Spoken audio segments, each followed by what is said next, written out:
Hello everyone, welcome to Tech Team. I hope you guys are doing well. Today I am thrilled to guide you through setting up your Python environment using Google Colab. So Python is an incredible language for coding, and with the help of Google Colab you can access its power from anywhere with just a browser and an internet connection.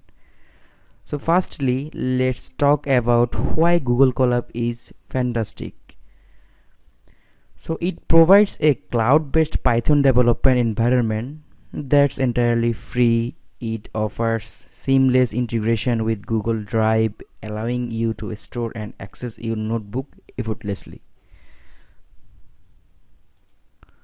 So now let's search Google Colab.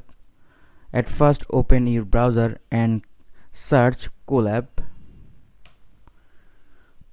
Here you can see colab.research.google.com. Click on this.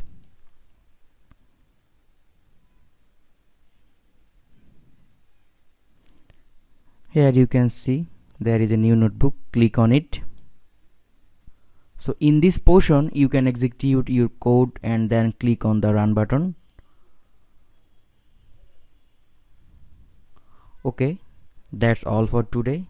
Thank you. If you like my video, please like, comment, share and subscribe, and don't forget to press the bell icon.